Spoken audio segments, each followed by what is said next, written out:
దేవుడు పనిచేసే విధానాలు ప్రత్యేకంగా ఉంటాయి. నీ శరీరంతో దేవుడు పని చేస్తాడు. శరీరానికి దేవుడు ఏం చేస్తాడు? స్వస్థతనిస్తాడు. ఉదాహరణ తీసుకుందాం. రక్తస్రావ రోగి 12 సంవత్సరముల నుండి బాధపడుతూ ఉంది. ఎలా ఉంటుందో ఆమె పోరాటం. ఆ కాలంలో ఉన్న పరిస్థితులను బట్టి వెలివేయబడిన స్థితి కలిగినదై ఉంది. తక్కువగా చులకనగా చూడబడినదై ఉంది. విడుదల నోచుకున్నదిగా శ్రమించుచున్నదై ఉన్నది. ఆ దేవుడు ఏం చేస్తాడు? ఆ శరీరమునకు స్వస్థతనిచ్చి ఆమెకు విడుదలను చేకూర్చాడు. స్వస్థపరచువాడు దేవుడు. స్వస్థపరిచాడు. కానీ ఇప్పుడు శరీరముతో పనిచేయు దేవుడే మదియందును కూడా పనిచేయువాడై ఉన్నాడు.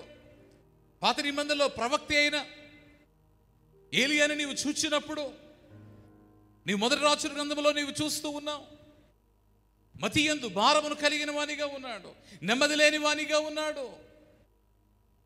సరి అయిన ఆలోచనలు కాక రాకూడని ఆలోచనలను కలిగిన వానిగా ఉన్నాడు. కానీ దేవుడు ఏం చేశాడు? ఆ మతిని సరిచేశాడు. దేహమును బాగు చేయు దేవుడు, మదిని బాగు చేయు దేవుడు. దీనికి ముందుగా దేవుడు చేయనది ఏమిటి? నీ శరీరమును బాగు చేయగలిగిన దేవుడే, నీ మదిని ఆనందింప చేయగలిగిన దేవుడే, నీ ఆత్మను రక్షించడానికి ఇష్టపడుచున్న వాడై ఉన్నాడు. నీ ఆత్మను చీకటిలో నుండి వెలుగులోనికి నడిపించడానికి ఇష్టపడుచున్న వాడై ఉన్నాడు. అన్యునిగా నిన్ను విడిచిపెట్టక దేవుని కుమారునిగా నిన్ను మార్చడానికి ఇష్టపడుచు ఉన్నాడు. పాపులలో నిన్ను లెక్కించక పరిశుద్ధుల వరుసలోనికి నిన్ను తీసుకురావడానికి ఇష్టపడుతూ ఉన్నాడు.